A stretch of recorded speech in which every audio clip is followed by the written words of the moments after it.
it's nice to be there today. And I'm Simone Onofri, the new security lead. Just joined like more or less 3 months ago, and that's the plan. So first thing, why the Secure Web W3C?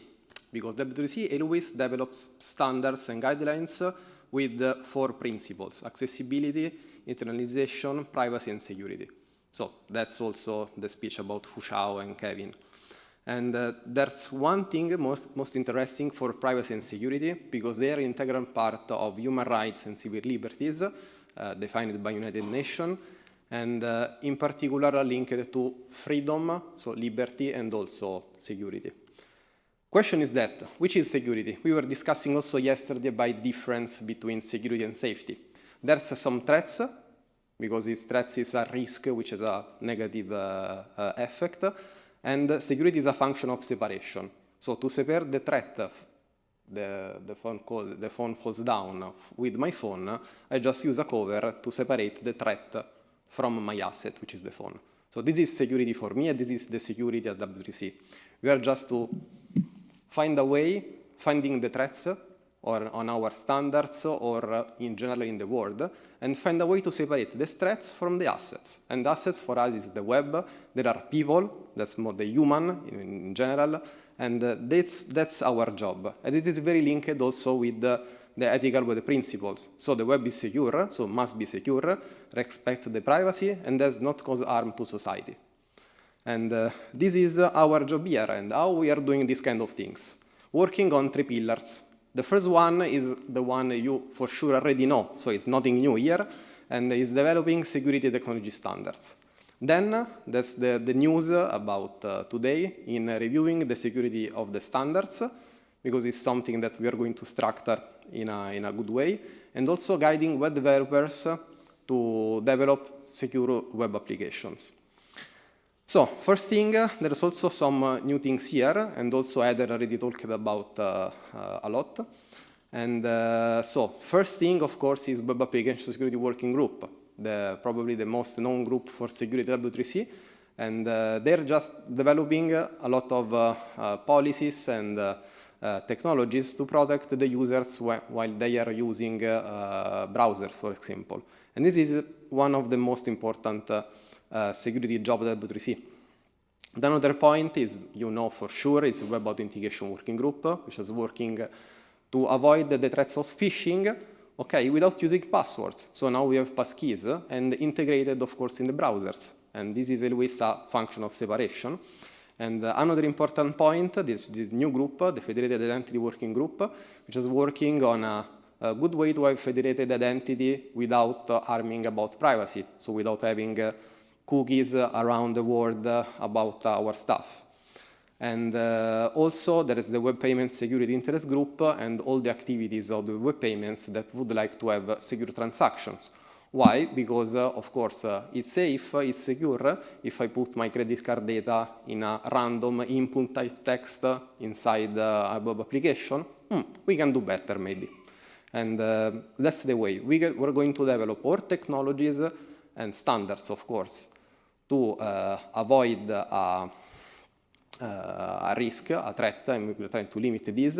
And on the other side, when we develop a standard, we have to understand the threats and, of course, threat them to avoid or to limiting as much as possible the risk.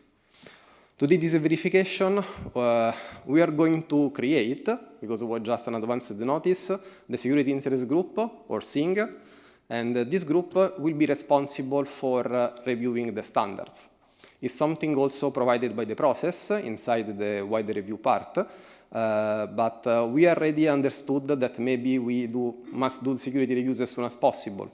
And we just take an example with the digital credentials that we already talked, and also sharing with Nick from privacy part the risks about privacy. Of course, maybe, and we are going to talk later about that, we have to analyze the security when we are moving a standard from the incubation to a working group.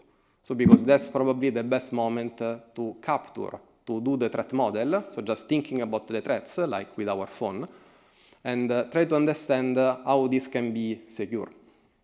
So it's normal in the phase of incubation finding a lot of risks, and we simply have to find a good way to avoid them, or to minimizing and optimizing them, to use the correct terminology. Okay, we have already, using semantic web, so the friends of friends, 10 researchers are already interested in participating in this kind of things, and 4 of them already started analyzing BBS, which is the cryptography part to secure verifiable credentials for the data integrity. So this group needs to be open, but we are already working to secure the standards. We also need a chair. So if you have someone interested in your organization that would like to help us to secure the web, just coordinating all the reviews and these kind of things, feel free, because we want you. On the other side, the third pillar is guiding web developers, because we found also in Web Application Security Working Group during the security workshop that web developers don't know how to secure their application. And so it's a good idea that we just help them to do that. We already have the chairs. We have Dan, which is here with us, and also Randall from OpenSSF. And we already interested parties such as Open Web Docs for documenting the things on MDN, and also ISECOM, which is another no-profit for security methodologies, and they are really interested to help us to structure this kind of things. We also have a charter, even if it's a community group, and it's named as WAG, just to make more powerful word to play with that. And so that's the interesting discussion about if it's a good idea for adding into the scope of Federated Identity Working Group digital credentials.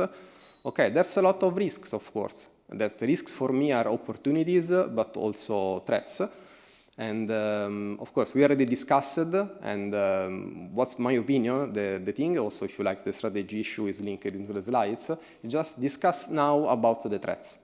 This can be from privacy level for something else, also because, which is the actual scenario. That's my personal reflection, just starting with the threat modeling. At the moment, if I have to identify myself in a bank, for example, or in any kind of financial services, I need to scan my passport, okay, and upload in a form, and this data will be sent to another company. Often checked also my password from an AI with all the problems that we also talked during the day. And this is the best way with the web we can send this kind of passport. Also, we were talking that also normal passports are not accessible. Okay, and so maybe with this we can also solve another problem of accessibility. But of course, we have to do it right. So we must not be left by random things, analyzing all the risks and understanding which can be the protection. So maybe it's a good idea to understand, so to put, in my opinion, on a working group, but starting from now to analyze these kind of things. So that's all. The last word is just that we want you. So if you enjoy doing security research, cryptography analysis, and also we are thinking about a new website about security, also with a leaderboard. So if you like to swag, also that you are the top reviewer for W3C, top security researcher, or top cryptographer, feel free. That's also for a bit of gamification, say thanks to the people. And for the community group, the SWOG, of course, if you like to participate or you have a specific concern needed to be explained to developers, like, for example, how to implement web authentication or how to avoid the cross-site scripting, these kind of risks. And also, we are also brainstorming about solutions about the XZ problem with the library, because it's a social engineering part, more or less, and it's a problem that caused by open source, because random people pushing back the maintainer will just edit the code, but also that problem solved by open source, because another person just analyzing the performance found the problem. And this is something we can help them.